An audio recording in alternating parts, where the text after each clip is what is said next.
ఆయనతో సహవాసం చేసిన ఎడల నీకు సమాధానం కలుగును, అలాగున నీకు మేలు కలుగుతుంది. ఆమె నీకు ఒక పాష మా పురుషుల వల్ల ఏం లేదు, మిమ్మల్ని బట్టి అనంట. ఎందుకంటే తగాది పెట్టాలన్నా, రాజుగారిని పడగొట్టాలన్నా, రాజ్యాన్ని కొలగొట్టాలన్నా, కుటుంబంలో సమాధానం కలగాలన్నా, సమాధానం లేకుండా చదవటాలన్నా, కొత్తగా పెళ్ళయిన సంవత్సరానికి బయట పోదాం అని చెప్పాలన్నా కూడా అత్తగా భయపడే కోడలు ఉన్నారు ఒకప్పుడు. ఇప్పుడు కోడలు భయపడే అత్త ఉన్నారు. అంత రివర్స్ అయిపోయింది. అమ్మాయి టీ పెట్టరా, అత్తమా ఇది కొంచెం నిమిషాలు వచ్చింది. ఇప్పుడు కోడలు కాఫీ కాలేసుకొని, ఏ అత్తమ్మ ఇక కాఫీ తేరా, దాని కాఫీ తాగేందిగా ఏడండి. ఆ మంచం వేసుకుంటే కదా అమ్మాయి, ఎందుకంటే ఆ మంచం ఇచ్చిన ఆమె కాబట్టి. ఎవరిది ఆ మంచం? నాదే, నా మంచం. ఏందారు బాబు అంటే కట్నం తీసుకున్నా కాబట్టి. అసలు నిజంగా కట్నం లేకుండా చేసుకోండి, మీకు ఇబ్బందులు ఉండవు. అంటే మీరు చెప్పినట్టు అంటారు. కట్నం తీసుకున్నారు అనుకో, కాపులు బయట పెడతారు. మళ్ళీ ఏమంటారు తెలుసా, మా అత్తమ్మ అస్సలు ఇక్కడ తెల్లవారు జానం లేచి కాల్చి సరుగుడు గునుగుడు తట్టుకోలేక బయటకు వచ్చేసి రావాలని కోరిక ఎలాగుంది కానీ అత్తని మీద. ఎందుకంటే సమాజం మీద అంటారుగా, ఏందమ్మా సంవత్సరం ఉన్న దానికి ఎప్పుడు వచ్చాం బయటకంటే, మా అత్తమ్మ పోలి తిరిగినా వామ్మో ఎట్టే గుర్తాను కదా. పెద్ద కోడలో చిన్న కోళ్ళ మాత్రం నేను అమ్మో సంవత్సరం కూడా లేకపోయానమ్మా. భక్తులు స్తోత్రం చెప్పాలి. హల్లెలూయా. కాఫీ పెట్టు, ఏం పెట్టేది? అత్తయ్యేమో అత్త కోళ్ళ సీరియల్ దాంటుంది, కోడలేమో కోడ దిద్దిన కాకుండా దాంటుంది. నాకంటే తెలిసి అనుకునేది, నేను చూడలేక మా టీవీ లేదు, వాళ్ళు చెప్పమంటే అంతే. కోడ దిద్దిన కాఫీ పెట్టు, ఉండేది ఒకటే టీవీ, అందరికి కావాలి రిమోట్. వాళ్ళు కీలోకి చిన్నప్పుడు ఈ ఇంట్లోనే మా అక్కకి నాకు ఇబ్బంది. ఒకటే టీవీ, స్విచ్ చేస్తే ఆగిద్ది, వేస్తే ఆపేది. మా నాన్నకి ఎట్టినాయి తెల్ల బట్టలు ఉంటాయి.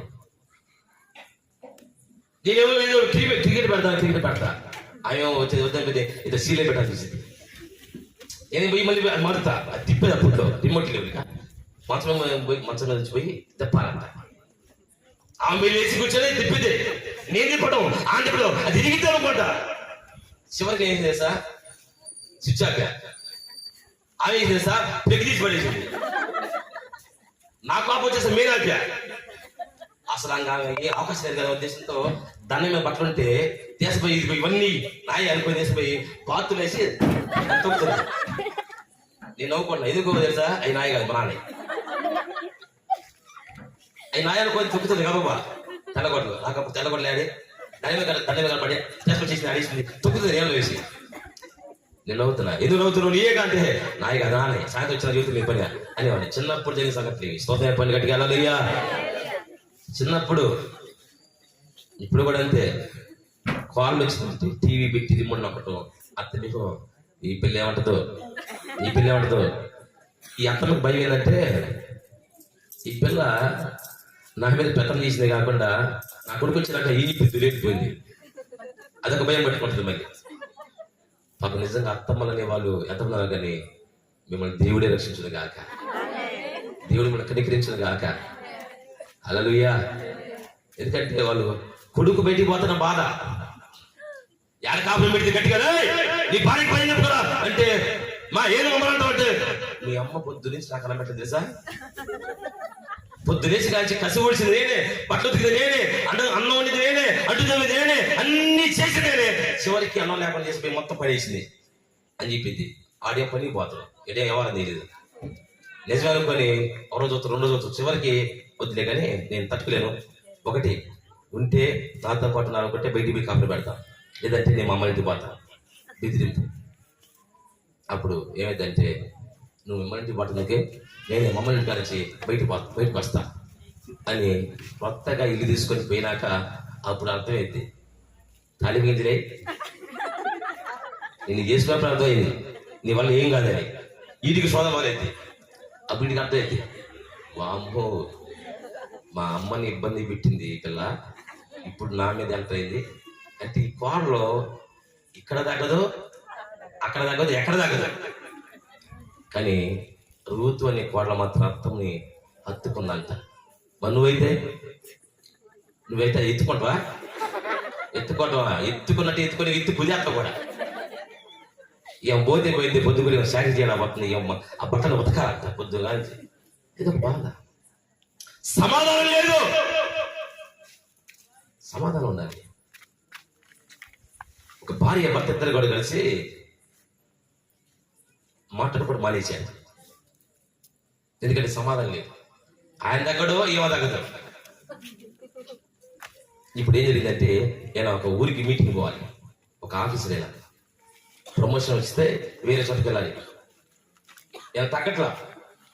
భార్య చెప్పాలి, ఏమని, నేను పొద్దున్న 4 పోవాలి, అడిగి 4 నన్ను లేపాలి, నువ్వు లేపు, నేను 6 అక్కడికి వెళ్ళిపోవాలని ఉద్దేశంతో ఏం చేయాలి సార్, పేపర్ రాసిండు. యాడ్ రాసిండు ఒక పేపర్ మీద, పొద్దున్నే 4 నన్ను లేపు అని రాసి ఆడ పెట్టింది పొలం మీద. ఎందుకంటే సమాధానం కదా. మామూలుగా అయితే ఇదిగో అన్నం పెట్టు అని అర్థం రాత్రి వచ్చి నాకు చూసి అన్నం పెట్టాలా, సారి పెట్టి పోద్ది, నీళ్ళు పెట్టు సాకి నీళ్ళ, ఓకే. ఈ పేపరే వాళ్ళ కాపురం కాదు అందరూ పెట్టేది. ఈ పేపరే. ఇద్దరు బతికే ఉన్నారు, ఇద్దరు ఆరోగ్యవంతులు, ఇద్దరు లోన్లు ఉన్నాయి. ఇక్కడ నాకు మైకి లేదు.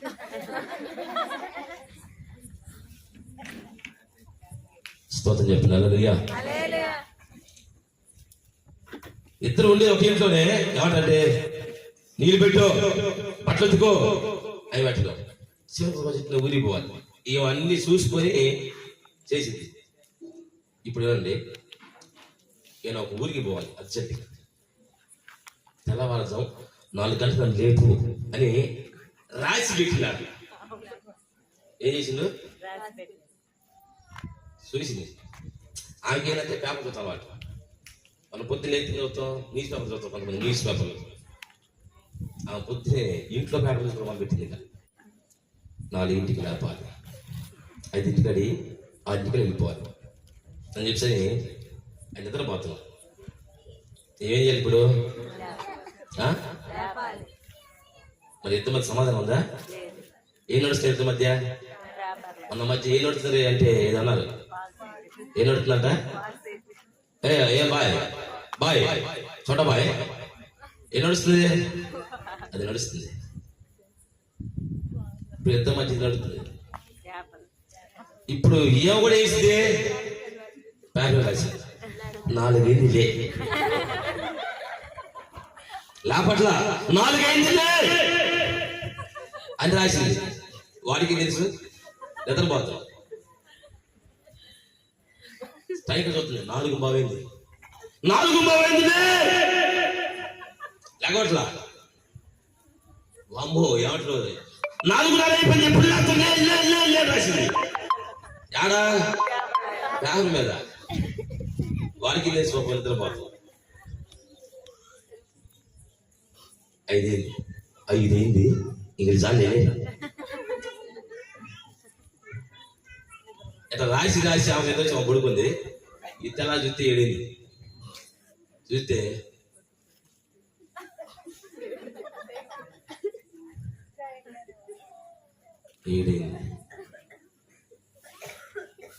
నేను 4 రాబోలే కదా. ఆమె వచ్చి మళ్ళీ రాసింది, నేను 4కే లేపా. నా తప్పులేదు, చూసుకో. 4 రాసుకున్నావు నా సంతకం నీకు ఏది. ఇప్పుడు ఏమైంది, సమాధానం లేకపోవడం వల్ల ఏమైంది, వాడు పోవాల్సిన మార్గం పోయిందా? స్తోత్రం చెప్పండి, హల్లెలూయా. గడి చెప్పండి, హల్లెలూయా. యేసు ప్రభు మీకు సమాధానం కలుగుగా కాంచి. దేవునికి మనిషికి మధ్య సమాధానం లేకపోవటం వల్ల దేవుడే దిగి రావాల్సి వచ్చింది భూమి మీదకి. ఆయన వచ్చి నిందలబడ్డాడు, ఆయన వచ్చేసి మాట్లాడబడ్డాడు. ఒక పనికి మాలిన వాడు కూడా అన్నాడు, ఏమని, నువ్వు దేవుడికి మనమైతే దిగి రావాల్సి ఉంటావు. వీడి సిలివాత్రం ఈడు దిగిన పడతాడు, మళ్ళీ వీడే సిలివ చంపుతా ఉంటాడు, మళ్ళీ ఈడే నువ్వు దేవునికి వాడైతే దిగిన చూద్దాం. సాతాను గారు కూడా ఎత్తైన శకం దగ్గర తీసుకెళ్ళిపోయి నువ్వు దేవునికి మనమైతే దూకు, వీళ్ళేమో దేవునికి మనైతే దిగు, వాడి పెట్టలేవు. స్తోత్రం చెప్పండి, హల్లెలూయా. అందరూ విషయాలు కాబట్టి సమాధానం అనేది లేకపోతే చాలా ప్రమాదకరం.